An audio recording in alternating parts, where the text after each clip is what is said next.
அஸ்ஸலாமு அலைக்கும் வஅலைக்கும் அஸ்ஸலாம். அஸ்ஸலாமு அலைக்கும் வஅலைக்கும் அஸ்ஸலாம். அருமையானவர்களே, ஒவ்வொரு வருடமும் அக்டோபர் மாதம் 1ஆம் தேதி உலக சர்வதேச முதியோர் தினமாக அனுஷ்டிக்கப்பட்டு வருகிறது.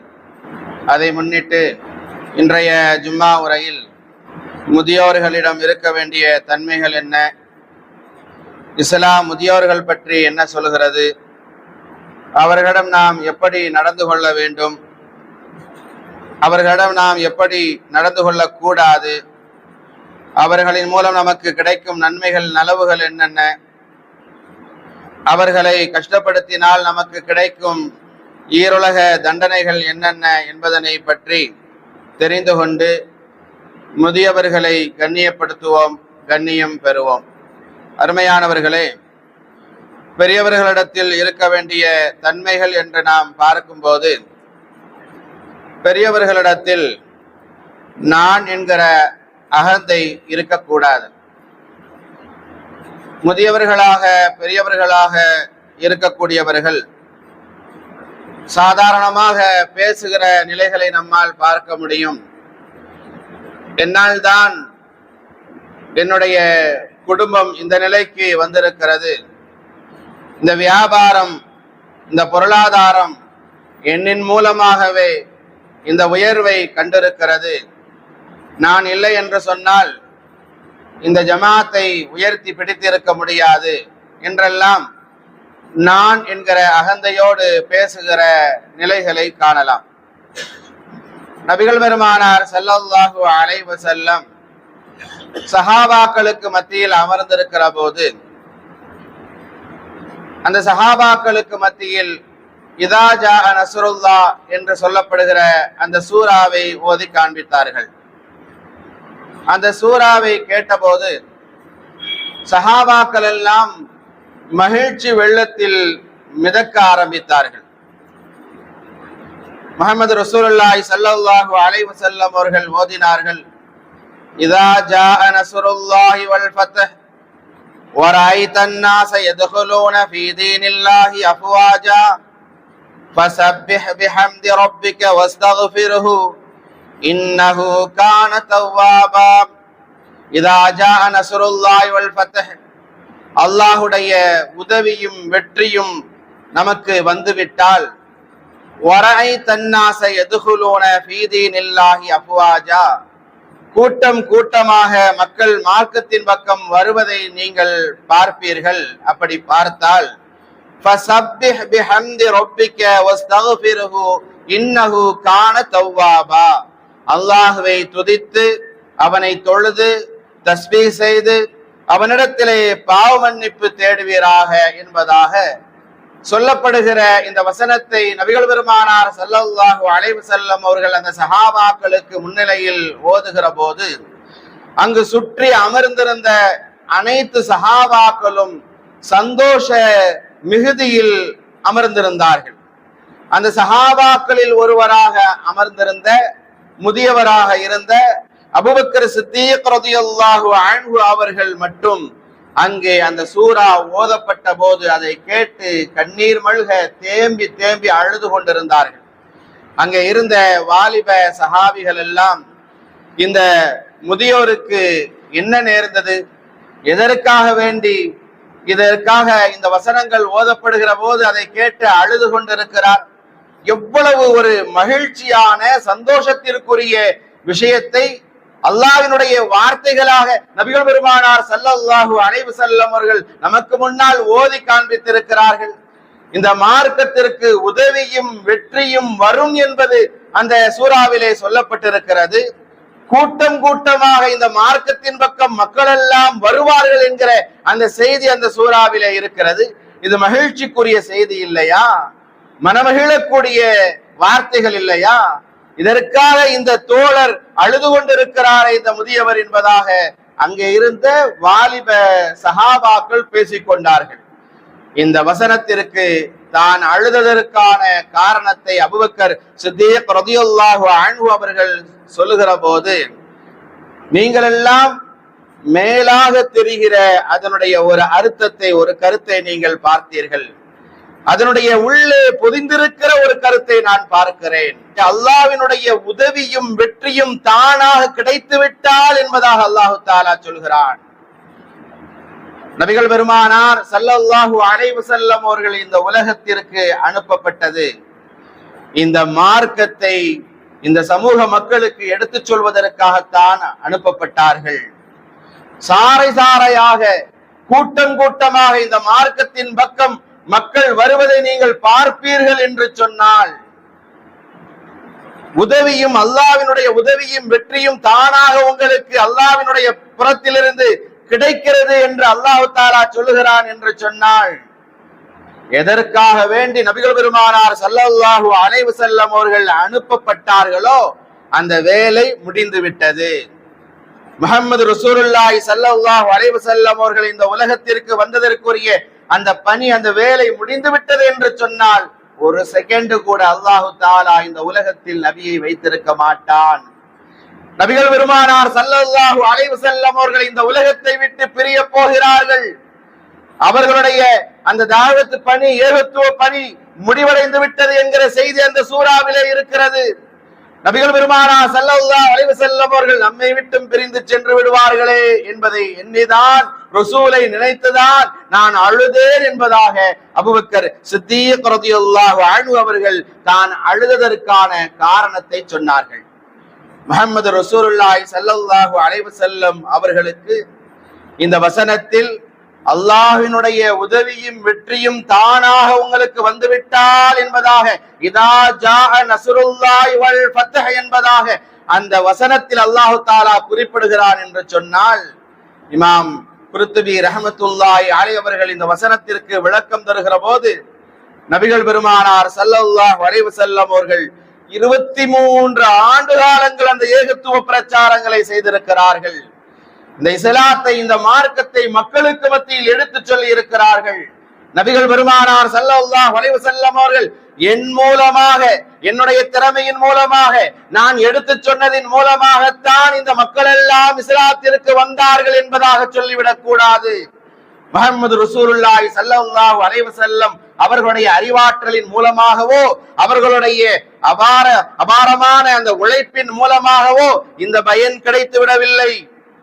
அவர்கள் உழைத்தார்கள் என்றாலும் கூட இந்த மார்க்கம் முழுமை பெறுகிறது, மக்கள் எல்லாம் கூட்டம் கூட்டமாக வருகிறார்கள் என்று சொன்னால், அதற்கு அதனுடைய வெற்றியையும் அதனுடைய உதவியையும் கொடுத்தது அல்லாஹ்தான். அல்லாஹ்வினுடைய புறத்திலிருந்துதான் அந்த உதவியும் வெற்றியும் கிடைத்திருக்கிறது என்கிற பொருள், அர்த்தம் இந்த வசனத்திற்கு இருக்கிறது என்பதாக இமாம் குர்துபி ரஹ்மத்துல்லாஹி அலைஹி அவர்கள் சொல்லி தந்து, இமாம் நவவி ரஹ்மத்துல்லாஹி அலைஹி அவர்கள் போன்றவர்கள் நமக்கு சொல்லி தருவார்கள்.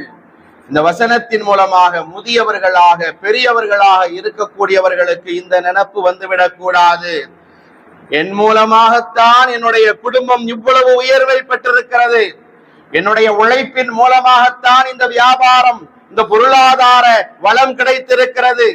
நான் இல்லை என்று சொன்னால் இந்த ஜமாத் என்றைக்கோ அழிந்து போயிருக்கும் என்றெல்லாம் என்னதான் நீங்கள் பாடுபட்டிருந்தாலும் உழைத்திருந்தாலும், உங்களின் மூலமாகவே உங்களுடைய குடும்பம் ஒரு நல்ல நிலைக்கு வந்து நின்றாலும், ஒரு பெரியவராக முதியவராக இருக்கக்கூடிய உங்களிடத்தில் இருக்கக்கூடிய தன்மை பண்பு எப்படி இருக்க வேண்டுமானால், இன்றைக்கு அல்ஹம்துலில்லாஹ் நான் நல்ல நிலைமையில இருக்கிறேன், அதுக்கு காரணம் என்னுடைய செயல்பாடுகள் எல்லாம், என்னுடைய திறமை எல்லாம் எதுவும் இல்லை, அல்லாஹ்வினுடைய உதவி எனக்கு இருந்தது, அல்லாஹ் எனக்கு வெற்றியை கொடுத்தான், இன்றைக்கு என்னுடைய குடும்பம் ஒரு நல்ல நிலைமையை சந்தித்திருக்கிறது என்று சொன்னால், அதற்கு காரணம் பொருளாதார வளத்தில் மேம்பட்டு நிற்கிறேன் என்றால் அதற்கு காரணம் அல்லாஹ்வினுடைய உதவிதான்.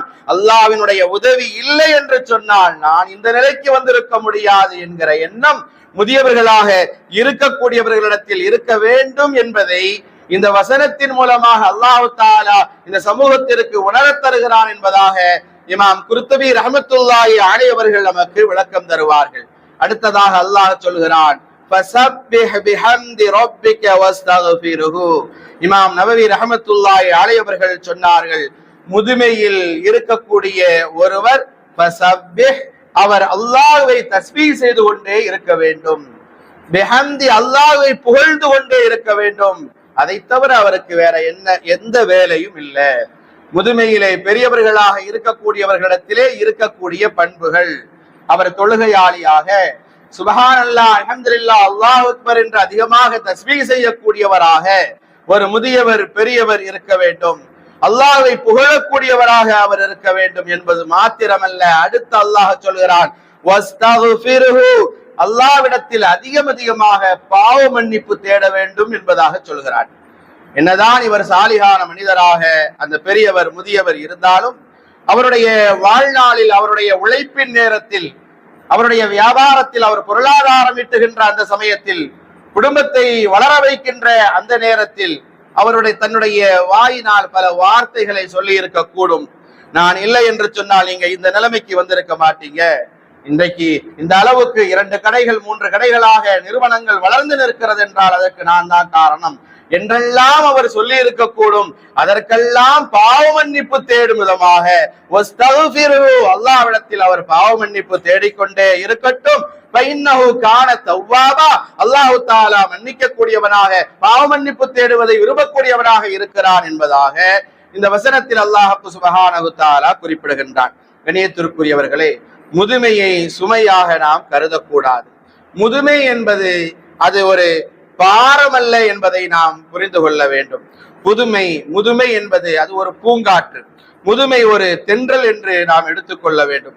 முதுமையில் வரக்கூடிய வியாதிகள் இருக்கிறது. வியாதிகள் வந்துவிட்டது என்று சொன்னால் இன்றைக்கு முதியவர்களிடத்தில் அவநம்பிக்கையை அதிகமாக நாம் பார்க்கிறோம். நம்பிக்கையை இழந்தவர்களாக முதியவர்கள் இன்றைக்கு இருக்கக்கூடிய ஒரு சூழ்நிலையை அதிகமான பெரியவர்களிடத்தில் பார்க்க முடிகிறது. ஒரு நோய் வந்துவிட்டாலும் என்றாலும் கூட அல்லாஹ்வுடைய நாட்ட வயசான காலத்துல அதெல்லாம் வர்றதானே, வந்துருச்சு, அதுக்கு என்ன செய்ய முடியும், அதான் போவும், அல்லாஹ் விட்ட வழி என்றெல்லாம் பேசுகிற அந்த நோய்க்கு சிகிச்சை செய்யாத நிலையில் இருக்கிற பெரியவர்களையும் நம்மால் பார்க்க முடியும். அதே போல ஒரு ஆரோக்கியமற்ற சிந்தனையோடு இருந்து கொண்டிருக்கக்கூடிய ஒரு நிலை இன்றைக்குள்ள காலத்துல 40, 50, 60 தாண்டி விட்டவர்களுடைய மனோநிலை, அவருடைய வார்த்தைகள் எல்லாம் நம்பிக்கையில்லாத வார்த்தைகளாக இன்றைக்கு நாம் பார்க்கக்கூடிய ஒரு சூழ்நிலைகளை பார்க்கிறோம். என்னாச்சு, நம்முடைய வாழ்க்கைலாம் முடிஞ்சு போச்சு, நம்ம அடுத்த ஜெனரேஷன் அவங்களுடைய வாழ்க்கை தான், நம்ம எல்லாம் முடிஞ்சு போச்சு, அவ்வளவுதான், நமக்கு தான் வயசாயிருச்சு என்றெல்லாம் பேசுகின்ற அவநம்பிக்கையான வார்த்தைகளை உதித்துக் கொண்டிருக்கக்கூடிய நம்பிக்கையை இழந்துவிட்ட நிலைகள் இருக்கிற முதியவர்களை அதிகமாக பார்க்கிறோம். ஆனால் மார்க்கம் என்ன சொல்லி தருகிறது தெரியுமா? நம்பிக்கை இழக்க கூடாது என்பதாக சொல்கிறது. அல்லாஹ் விட்ட வழி, நம்ம போற வரைக்கும் போகட்டும், அப்படியே போய் சேர வேண்டியதுதான் என்கிற இந்த வார்த்தைகள் இருக்கக்கூடாது என்று மார்க்கம் நமக்கு சொல்லி தருகிறது. ஒரு நோய் வந்துவிட்டால் அந்த நோயை அப்படியே விட்டுறக்கூடாது என்று மார்க்கம் நமக்கு சொல்லி தருகிறது. அந்த நோய்க்கு சிகிச்சை அளிக்க வேண்டும் என்று மார்க்கம் நமக்கு சொல்லி தருகிறது. ஆரோக்கியத்திற்காக நீண்ட ஆயுளுக்காக வேண்டி துஆ செய்ய வேண்டும் என்று மார்க்கம் நமக்கு கற்றுத் தருகிறது. நாம் இயலாமையின் காரணத்தினால் முதுமையின் காரணத்தினால் சிரமங்களை கஷ்டங்களை அனுபவிக்கிறோம் என்று வைத்துக் கொண்டாலும் அல்லாஹ் தஆலா எப்பதான் என் ரூஹ வாங்குவானோ, எப்பதான் இந்த உலகத்தை விட்டு நான் போறனோ, மௌத்த அல்லாஹ் எப்பதான் தருவானோ, இந்த மாதிரியான துஆக்களை நாம் செய்யக்கூடாது என்று மார்க்கம் நமக்கு சொல்லி தருகிறது. யா அல்லாஹ் நீண்ட ஆயுளை கொடு ரஹ்மானே என்று நீண்ட ஆயுளைத்தான் கேட்பதற்கு மார்க்கம் அனுமதித்திருக்கிறதே தவிர மரணத்தை வேண்டுவதற்கோ போய் சேர்ந்து விடணும் என்று அவநம்பிக்கையான வார்த்தைகளை உதிர்ப்பதற்கோ மார்க்கம் அனுமதி தரவில்லை. நபி அய்யூப் அலைஹிஸ்ஸலாத்து வஸ்ஸலாம் அவர்கள் அல்லாஹ்விடத்திலே இப்படி துஆ செய்தார்கள். அய்யூப இஸ்னாதா ரப்பஹு, அல்லாஹ் தஆலா சொல்வான், அய்யூப் அலைஹிஸ்ஸலாத்து வஸ்ஸலாம் அவர்கள் இறைவனிடத்திலே இப்படி துஆ செய்தார்கள். அன்னி மஸ்ஸனிய துர்ரு வ அன்த அர்ஹமுர் ராஹிமீன், இரக்கமானவனே, கிருபையாளர்களுக்கெல்லாம் கிருபையாளனே, எனக்கு நோய் வந்திருக்கிறது, என்னை நோய் தொட்டு விட்டது, என்னுடைய நோயை குணமாக்கு என நபி அய்யூப் அலைஹிஸ்ஸலாத்து வஸ்ஸலாம் அவர்கள் செய்த துஆவை அல்லாஹ் தஆலா சுட்டிக்காட்டி நமக்கு நோய் வந்து விட்டது என்று சொன்னால் அந்த நோய்க்காக வேண்டி சிகிச்சை அளிக்க வேண்டும், அல்லாஹ்விடத்திலே நோய் நீங்க துஆ செய்ய வேண்டும் என்பதை மார்க்கம் நமக்கு கற்றுத் தருகிறது. இது முதியவர்களிடத்திலே இருக்க வேண்டிய ஒழுக்கங்கள். ஒன்றாவது, செய்த சாதனைகளை அது என்னால் தான் வந்தது, என் மூலம்தான் ஏற்பட்டது என்கிற அகந்தை இல்லாமல் எல்லாம் அல்லாஹ்வினுடைய உதவியின் மூலமாகவே எனக்கு கிடைத்திருக்கிறது என்று ரொப்பிடத்திலே அதனை ஒப்படைத்து விட வேண்டும். இரண்டாவது, இறைவனை புகழ்ந்து துதிக்க வேண்டும். மூன்றாவது, அல்லாஹ்விடத்திலே பாவ மன்னிப்பு தேட வேண்டும். நான்காவது, நமக்கு ஏதாவது இயலாமையில் இருக்கிறோம், நோய் ஏற்பட்டு இருக்கிறது என்று சொன்னால் அந்த நோய் நீங்குவதற்காக வேண்டி சிகிச்சை செய்ய வேண்டும். அந்த நோய்க்காக வேண்டி ஆரோக்கியம் கிடைப்பதற்காக வேண்டி நோய் நீங்குவதற்காக வேண்டி அல்லாஹ்விடத்திலே துஆ செய்ய வேண்டும். இது இந்த மார்க்கம் நமக்கு கற்றுத்தருகிற, முதியவர்களுக்கு கற்றுத்தருகிற பாடமாக அமைந்திருக்கிறது. வயசாயிடுச்சேன்னு ஒடிந்து போய் விடாமல் நம்பிக்கையுடன் இருக்க வேண்டும் என்கிற அந்த நம்பிக்கையை ஊட்ட சொல்கிறது முதியவர்களுக்கு இஸ்லாம். அபூபக்கர் சித்தீக் ரலியல்லாஹு அன்ஹு அவர்கள் கலீஃபாவாக ஆனார்கள். முதல் கலீஃபாவாக அபூபக்கர் சித்தீக் ரலியல்லாஹு அன்ஹு அவர்கள் இருந்தார்கள், ஆட்சி செய்தார்கள். மிகப்பெரிய, இன்றைக்கும் இந்த இஸ்லாமிய சாம்ராஜ்யம் நிலைத்து நிற்கிறது என்று சொன்னால் அதற்கு காரண கர்த்தாக்களில் ஒருவராக அபூபக்கர் சித்தீக் ரலியல்லாஹு அன்ஹு அவர்கள் இருந்தார்கள் என்று சொன்னால் அவருடைய ஆட்சி காலத்தில் எவ்வளவோ குழப்பங்கள் ஏற்பட்டது. அத்தனை குழப்பங்களையும் சரி செய்து அவர்கள் இந்த சமுதாயத்தை நிலைநிறுத்தினார்கள் என்று சொன்னால் அந்த அபூபக்கர் சித்தீக் ரலியல்லாஹு அன்ஹு அவர்கள் ஆட்சி கட்டிலில் அமருகிற போது அவர்களுடைய வயது 61 வயது என்பதை நாம் கவனத்தில் வைக்க வேண்டும். எனவே முதுமை ஒருவருக்கு வந்துவிட்டது என்று சொன்னால் 50, 60 கடந்து விட்டோம் என்று சொன்னால் அந்த அவநம்பிக்கை என்பது முதியவர்களிடத்தில், பெரியவர்களிடத்தில் இருக்கக்கூடாது என்பதை கவனத்தில் வைக்க வேண்டும். அருமையானவர்களே, முதியவர்களிடம் அவர்கள் நம்மிடம் இருப்பது அது பரக்கத், ஆதலால் அவர்களை மதிக்க சொல்கிறது இஸ்லாம். நபிகள் பெருமானார் ஸல்லல்லாஹு அலைஹி வஸல்லம் அவர்கள் சொன்னார்கள், லைஸ மின்னா மல்லம் யர்ஹம் ஸகீரனா வ யுவக்கிர் கபீரனா. பெரியவர்களுக்கு யார் கண்ணியம் கொடுக்கவில்லையோ, சிறியவர்கள் மீது யார் இரக்கம் காட்டவில்லையோ அவர்கள் நம்மை சார்ந்தவர்கள் அல்ல என்றார்கள் நபிகள் நாயகம் ஸல்லல்லாஹு அலைஹி வஸல்லம் அவர்கள். முதியவர்களுக்கு ஏற்படும் உடல் மாற்றங்கள், நரைமுடி ஏற்படுவது, இவைகளெல்லாம் கண்ணியத்தின் அடையாளம் என்பதாக மார்க்க நமக்கு சொல்லித் தருகிறது. அவர்கள் மதிக்கப்பட வேண்டியவர்கள் என்பதற்கான ஒரு குறியீடு அந்த நரைமுடி என்பதாக மார்க்க நமக்கு கற்றுத் தருகிறது. எனவேதான் நபிகள் பெருமானார் ஸல்லல்லாஹு அலைஹி வஸல்லம் அவர்கள் சொன்னார்கள், நஹா அன் நஸ்ஃபி ஷைபி, நரைமுடிகளை பிடுங்காதீர்கள் என்றார்கள். அதற்கான காரணத்தை சொல்லும் போது வகால இன்னஹு நூருல் முஸ்லிம், நரைமுடி என்பது ஒரு முஸ்லிமினுடைய ஒளி என்றார்கள் நபிகள் பெருமானார் ஸல்லல்லாஹு அலைஹி வஸல்லம் அவர்கள். அருமையானவர்களே, சில குடும்பங்களில் பெரியவர்கள் பெரும்பாலான விஷயங்களில் ஒதுக்கப்படுகிற நிலைகளை இன்றைக்கு நாம் பார்க்கிறோம். வயதாகிவிட்ட காரணத்தினால் அவர்களை யாரும் பொருட்படுத்தாமல், முன்னுரிமை கொடுக்காமல் இருக்கிற நிலைகளை பார்க்கிறோம். அவர்களிடத்தில் ஆலோசனை செய்யாமல் பல காரியங்கள் செய்யப்படுகிற நிலைகளை இன்றைக்கு சமூகத்தில் நாம் பார்த்து கொண்டிருக்கிறோம். ஆனால் நபிகள் பெருமானார் ஸல்லல்லாஹு அலைஹி வஸல்லம் அவர்கள் நன்மை, தீமை, லாப நஷ்டம், இன்பம், துன்பம், உயர்வு, தாழ்வு, வெற்றி, தோல்வி போன்ற வாழ்வின் அனைத்து கட்டங்களிலும் பெரியோர்களிடத்தில் முதன்மையாக ஆலோசனை கேட்க வேண்டும் என்பதாக நமக்கு சொல்லித் தருகிறார்கள். முதியோர்கள் ஒரு சமூகத்தின் விலை மதிக்க முடியாத நட்சத்திரங்கள், பழுத்த அனுபவங்களை கொண்டவர்கள்.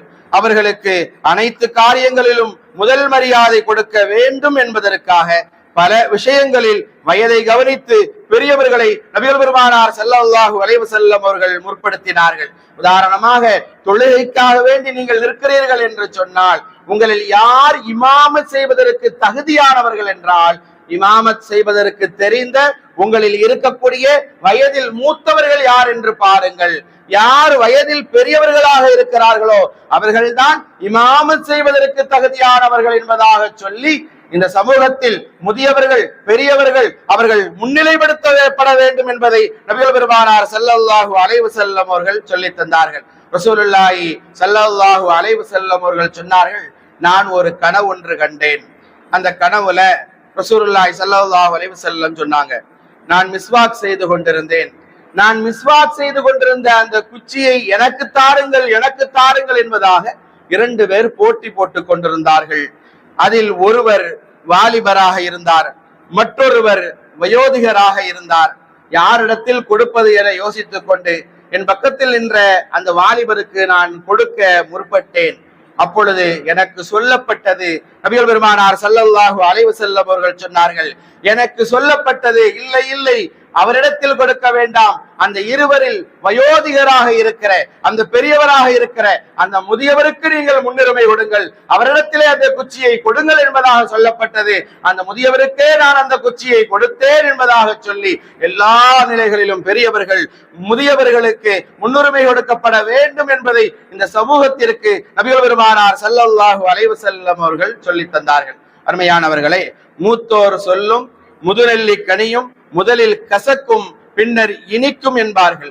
உண்மையில் அனுபவபூர்வமாக உணர்ந்து கொள்ள வேண்டியது இது. அனுபவம் பெற்ற பழுத்த பழங்களாக மரங்களாக இருக்கும் மூத்தவர்களின் சொல் முதலில் கசக்கும், ஆனால் அவர்களின் அனுபவ பேச்சின் பலன் பின்னால் இனிக்கவே செய்யும். இறையில்லங்கள் இல்லா ஊரில் குடியிருக்க வேண்டாம் என்று சொல்வது போல நம்முடைய வீட்டில் பெரியவர்கள் தாத்தா பாட்டி இல்லாத வீட்டில் கூட குடியிருக்க வேண்டாம் என்கிறார்கள் சில அறிஞர்கள். காரணம் கேட்டபோது அவர்கள் சிறார்களுக்கு நன்னெறி கதைகளை கூறி நல்வழிப்படுத்துவார்கள். வீட்டில் நடைபெறும் சிறு சிறு பிழைகளை சுட்டிக்காட்டி நம்மை நல்வழிப்படுத்துவார்கள். அந்த தாத்தாக்களையும் பாட்டிகளையும் ஒதுக்கி வைத்துவிட்டு நமது வீட்டு குழந்தைகளுக்கு கதைகள் சொல்வதற்காக வேண்டி டிவிகளை நாம் வாங்கி வைத்திருக்கிறோம், செல்போனை கையில் கொடுத்திருக்கிறோம். அந்த செல்போன் சொல்லும் நன்னெறி கதைகளை குழந்தைகள் கேட்கிறதா என்பதெல்லாம் அந்த செல்போனுக்கு தெரியாது என்பதை நாம் விளங்கிக் கொள்ள வேண்டும். வீட்டு பெரியவர்கள் உணர்வு பூர்வமாக அந்த பிள்ளைகளுக்கு கதைகள் சொல்வார்கள் என்பதை நாம் ஏன் மறந்து போனோம்? இன்றைக்கு பெரியவர்களை துளைத்து விட்டு ஒதுக்கி வைத்து விட்டு செல்போனோடும் டிவிகளோடும் வாழ்ந்து கொண்டிருக்கக்கூடிய வாழ்க்கை இன்றைக்கு அதிகமான குடும்பங்களில் நாம் பார்த்து கொண்டிருக்கிறோம். நாம் வைத்திருக்கக்கூடிய அந்த கணினிகள் செயற்கையான முறையில் கதைகள் பேசும், அந்த செல்போன்கள் உணர்வுகள் அறிந்து சூழ்நிலைகள் புரிந்து கதைகள் சொல்லும் தாத்தா பாட்டிகள் இல்லை என்பதை நாம் உணர வேண்டும். வீட்டு பெரியவர்களோடு குழந்தைகளை பேச விடுங்கள். அவர்களை நம்மை அன்போடு அரவணைத்தவர்கள். நமது குழந்தைகளையும் அதற்கான சூழ்நிலையை உங்களுடைய பிள்ளைகளுக்கு நீங்கள் ஏற்படுத்தி கொடுக்க வேண்டியது இந்த காலத்தினுடைய சூழ்நிலையை கருத்தில் கொண்டு கட்டாய கடமை என்பதை நாம் கவனத்தில் வைக்க வேண்டும். அருமையானவர்களே, முன்பெல்லாம் பேருந்தில் உட்காருவதற்கு இடமில்லாமல் யாராவது முதியவர்கள் நிற்கிறார்கள் என்று சொன்னால் உட்கார்ந்திருக்கக்கூடிய இளம் பெண்களாக இருந்தாலும் சரி, ஆரோக்கியமாக இருக்கக்கூடிய மனிதர்களாக இருந்தாலும் சரி, அவர்கள் உட்கார்ந்திருக்கிறார்கள். இயலாமையில் ஏதாவது ஒரு தாத்தாவோ பாட்டியோ நிற்க முடியாமல் நின்று கொண்டிருக்கிறார்கள் என்று சொன்னால் உடனேயே இருப்பவர்கள் எழுந்து நீங்க உட்காருங்க தாத்தா, நீங்க உட்காருங்க பாட்டி என்று உட்கார வைத்த காலங்கள் உண்டு.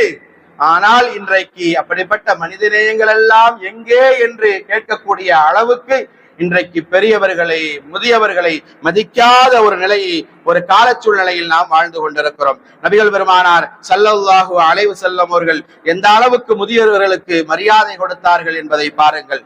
முஹம்மது ரசூலுல்லாஹி ஸல்லல்லாஹு அலைஹி வஸல்லம் அவர்களும் சஹாபாக்களும் மக்காவிற்கு வருகிறார்கள். ஃபத்ஹ் மக்காவினுடைய சமயம் அது. அந்த நேரத்தில் அபூபக்கர் சித்தீக் ரலியல்லாஹு அன்ஹு அவர்கள் தன்னுடைய தந்தை அபூ குஹாஃபாவை அழைத்து வருகிறார். அந்த அபூ குஹாஃபா அவர் வயது முதிர்ந்தவராக இருக்கிறார், நடக்கவே முடியல, தள்ளாடி வருகிறார், கைகால்கள் எல்லாம் நடுக்கம் கண்டு விட்டது.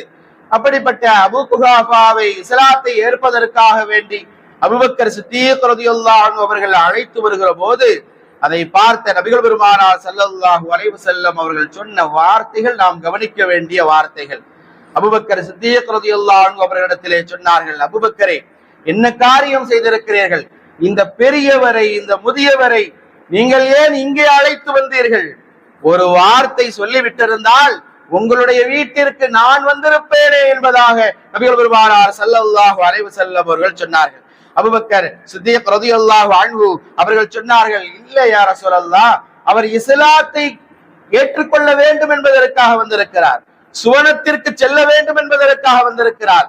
அவர் சிரமப்பட்டாலும் அவர்தான் வர வேண்டும், எனவேதான் நீங்கள் நபியாக இருக்கிறீர்கள், உங்களிடத்தில் நான் அழைத்து வந்தேன் என்பதாக தன்னுடைய தந்தையை குறித்து அபூபக்கர் சித்தீக் ரலியல்லாஹு அன்ஹு அவர்கள் சொன்னபோது நபிகள் பெருமானார் ஸல்லல்லாஹு அலைஹி வஸல்லம் அவர்கள் சொன்ன வார்த்தைகளைத்தான் நாம் கவனிக்க வேண்டும்.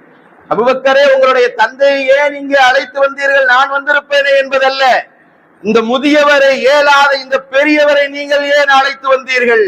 நான் வந்திருப்பேனே என்பதாக சொன்னார்கள் என்று சொன்னால் முதியவர்களுக்கு பெரியவர்களுக்கு கண்ணியம் கொடுக்கப்பட வேண்டும் என்பதை இந்த சமூகத்திற்கு நபிகள் பெருமானார் ஸல்லல்லாஹு அலைஹி வஸல்லம் அவர்கள் கற்றுத் தருகிறார்கள். இமாம் ஷாஃபி ரஹ்மத்துல்லாஹி அலைஹி அவர்கள் சொல்லுவார்கள், நான் எனது ஆசிரியர் பெருந்தகை இமாம் மாலிக் ரஹ்மத்துல்லாஹி அலைஹி அவர்களுக்கு முன்னால் அமர்ந்திருப்பேன். அமர்ந்து நான் பாடங்களை படித்துக் கொண்டிருப்பேன். அப்பொழுது எனக்கு முன்னால் இருக்கக்கூடிய அந்த கித்தாபை நான் திருப்புகிற போது நான் சப்தமில்லாமல் மெதுவாக திருப்புவேன் என்பதாக இமாம் ஷாஃபி ரஹ்மத்துல்லாஹி அலைஹி அவர்கள் கூறுகிறார்கள். அதற்கான காரணம் கேட்கப்பட்டது. ஏன் இமாம் அவர்களே, எதற்காக வேண்டி? இமாம் ஷாஃபி ரஹ்மத்துல்லாஹி அலைஹி அவர்கள் சொன்னார்கள், எனக்கு முன்னால் என்னுடைய ஆசிரியர் இருக்கிறார், வயதில் மூத்தவர் இருக்கிறார், இமாம் மாலிக் இருக்கிறார். அவருடைய வயதுக்கு நான் கொடுக்கிற மரியாதை, நான் வேகமாக இந்த பேப்பரை திருப்புகிற போது அதனுடைய சலசலப்பு, அந்த சப்தம் எங்கே அவரை தொந்தரவு செய்து விடுமோ என்பதுதான் அதற்கான காரணம். எனவே நான் மெதுவாக அந்த கிதாபினுடைய தாள்களை திருப்புவேன் என்பதாக இமாம் ஷாஃபி ரஹ்மத்துல்லாஹி அலைஹி அவர்கள் சொல்லுகிறார்கள் என்று சொன்னால், எந்த அளவுக்கு முதியவர்களுக்கு பெரியவர்களுக்கு அவர்கள் கண்ணியம் கொடுத்திருக்கிறார்கள். இன்றைக்கு பெரியவர்களை முதியவர்களை மதிக்கிற, அவர்களுக்கு கண்ணியம் கொடுக்கிற, மரியாதை கொடுக்கிற விஷயத்தில் நாம் எப்படி நடந்து கொண்டிருக்கிறோம்? நம்முடைய பிள்ளைகள் இளவல்கள் எப்படி நடந்து கொண்டிருக்கிறார்கள் பெரியவர்களிடத்திலே? கொஞ்சம் யோசித்து பாருங்கள். தெருவிலே பெரியவர்கள் முதியவர்கள் சென்று கொண்டிருக்கிறார்கள் என்று சொன்னால், ஒரு பெரியவர் போறாரு, நம்ம பைக்ல பார்த்து போகணும்னு பக்குவமாவா நம்முடைய பிள்ளை போய்கிட்டு இருக்கிறான்?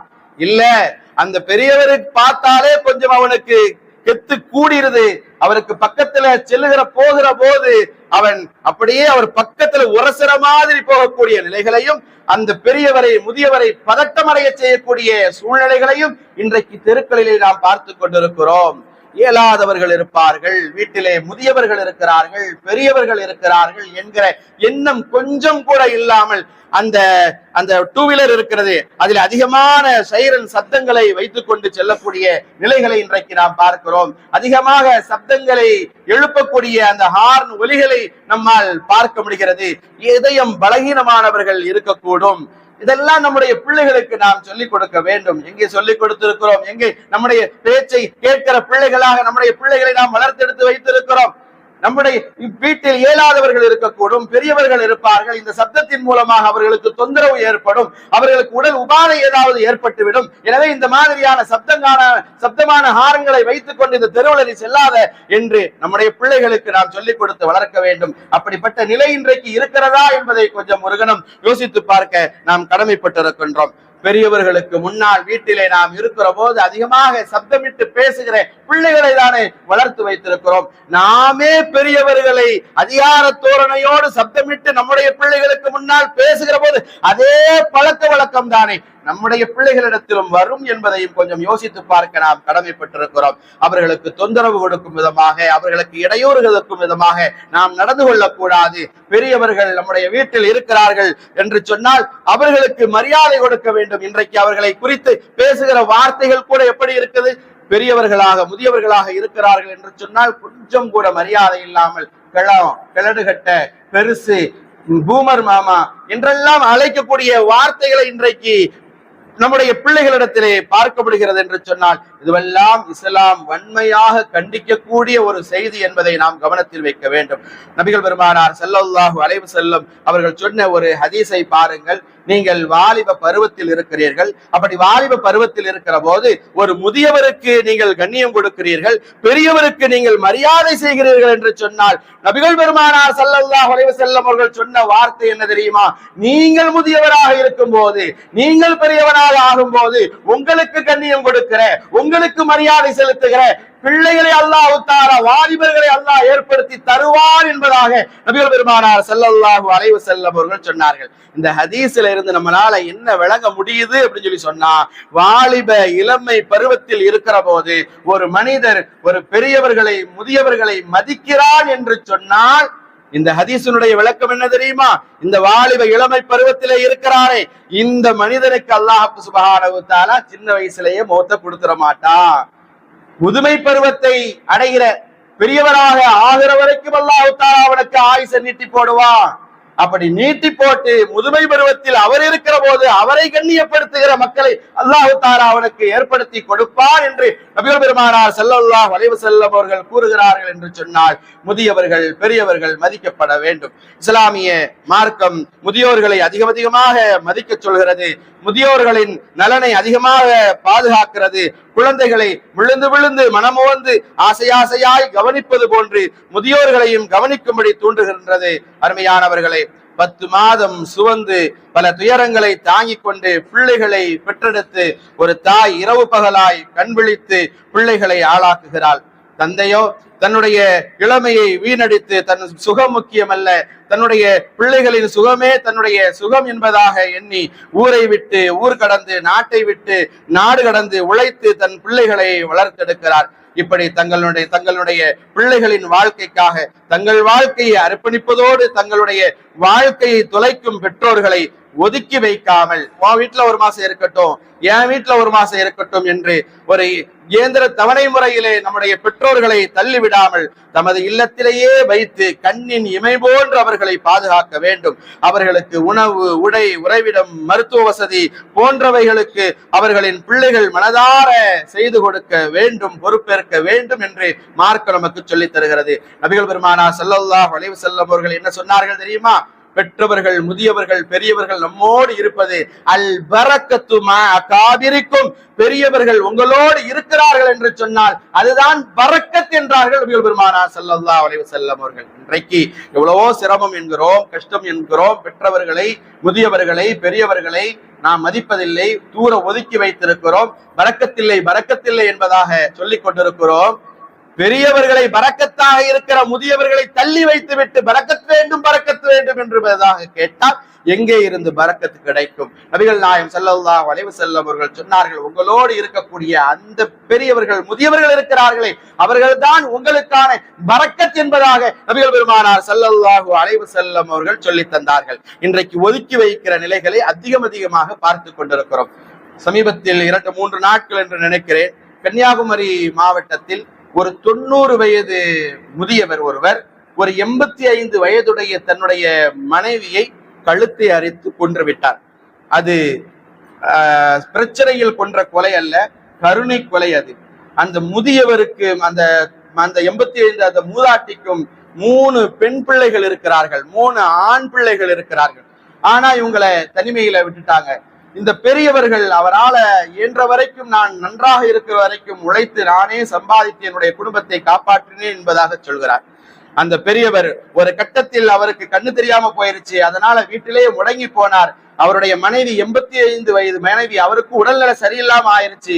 ஒரு கட்டத்துல அந்த மனைவி அதனுடைய நோயை தாக்கத்தை தாங்கிக் கொள்ள முடியாமல் அதிகமாக சிரமங்களை அனுபவித்துக் கொண்டிருப்பதை பார்த்த அந்த வயது முதிர்ந்த அந்த 95 வயதுடைய அந்த முதியவர், நான் நல்லா இருக்கிற வரைக்கும் உன்னை சந்தோஷமா வச்சிருந்தேன், மகிழ்ச்சியா வச்சிருந்தேன், இப்படி இவ்வளவு சிரமப்படுகிறாயே, கஷ்டப்படுகிறாயே, உன்னுடைய கஷ்டத்தை என்னால பார்த்துக்கிட்டு உயிரோடு இருக்க முடியாது, அதனால உன்னையும் நான் கொன்றுவிட்டு நானும் செத்து விடுகிறேன் என்பதாக சொல்லி அந்த முதியவர் 95 வயதுடைய அந்த முதியவர் 85 வயதுடைய அந்த தன்னுடைய மனைவியை அவர் தட்டி தடுமாறி கண்டு தெரியாது கழுத்துல கத்திய வச்சு அறுத்தே அந்த தன்னுடைய மனைவியை கொன்று விட்டார், கருணை கொலை செய்து விட்டார். அடுத்து அவரும் தன்னை மாய்த்துக் கொள்ள வேண்டும் என்பதாக எண்ணி நிற்கிற போது அவருடைய மகனார் ஒருவர் வந்து அவரை பாதுகாத்திருக்கிறார் என்பது பத்திரிகையில் பார்த்த செய்தி. இன்றைக்கு இது மாதிரியான கைவிடப்பட்ட பிள்ளைகள் இருந்தும் கூட, நல்ல வசதியாக இருந்தும் கூட தன்னுடன் வைத்துக் கொள்ளாமல் தூர ஒதுக்கி வைத்து பார்க்கக்கூடிய நிலைகள் இருக்கிற, அதனால் முதியவர்கள் பெரியவர்களாக இருக்கிற அவர்கள் படுகிற அந்த சிரமங்கள், கஷ்டங்கள் என்பது அதிகரித்துக் கொண்டே இருக்கக்கூடிய நிலைகளை இன்றைக்கு சமூகத்தில் நாம் அதிகமாக பார்த்து கொண்டிருக்கிறோம். அல்லாஹ் பாதுகாக்க வேண்டும். அருமையானவர்களை, இறைவனுக்காக போர்க்களம் சென்று போரிடுவதற்கு சமமான நற்செயலாக பெற்றோர்களுக்கு உபகாரம் செய்வதை நபிகள் பெருமானார் ஸல்லல்லாஹு அலைஹி வஸல்லம் அவர்கள் சொன்னார்கள். ஒரு மனிதர் நபிகள் பெருமானார் ஸல்லல்லாஹு அலைஹி வஸல்லம் அவரிடத்திலே வந்து, அஜாஹித், நான் இந்த அறப்போரிலே கலந்து கொள்ள வேண்டும், எனக்கு அனுமதி தாருங்கள் என்பதாக கேட்கிறார். நபிகள் பெருமானார் ஸல்லல்லாஹு அலைஹி வஸல்லம் அவர்கள் அந்த நபித்தோழரிடத்திலே கேட்டார்கள், லக அபவானி, உமக்கு தாய் தந்தை இருக்கிறார்களா என்பதாக கேட்டார்கள். அவர் சொன்னார், நான் ஆம் என்பதாக சொன்னார். ரசூலுல்லாஹி ஸல்லல்லாஹு அலைஹி வஸல்லம் அவர்கள் சொன்னார்கள், ஃபஃபீஹிமா ஃபஜாஹித், அப்படியானால் உன்னிடத்தில் இருக்கக்கூடிய உன்னுடைய பெற்றவர்களை, உன்னுடைய தாயையும் தந்தையை போய் கவனி, அது நீ அறப்போருக்கு செல்வதை விட மிகச்சிறந்த அறமாகும் என்பதாக நபிகள் பெருமானார் ஸல்லல்லாஹு அலைஹி வஸல்லம் அவர்கள் சொன்னார்கள் என்று சொன்னால், நாம் பெற்றவர்களை, முதியவர்களை, பெரியவர்களை எந்த அளவுக்கு கவனிக்க இந்த மார்க்கம் சொல்கிறது என்பதை கவனத்தில் எடுத்து செயல்பட வேண்டும். மீண்டும் ஒரு ஹதீஸை நினைவுபடுத்துகிறேன். அல் பரக்கத்து மா அகாபிருக்கும், பெரியவர்கள் நம்மோடு இருப்பது என்பது அது பரக்கத் என்றார்கள் நபிகள் பெருமானார் ஸல்லல்லாஹு அலைஹி வஸல்லம் அவர்கள். ஒப்புக்காக பெயரளவில் முதியோர் தினம் கொண்டாடுவதில் இஸ்லாம் உடன்படவில்லை.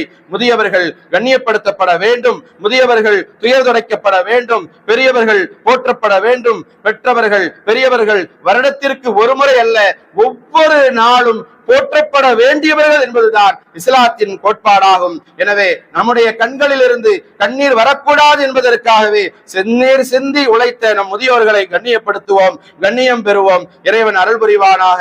ஆமீன். வாஹிர் தஅவானா அனில் ஹம்துலில்லாஹி ரப்பில் ஆலமீன்.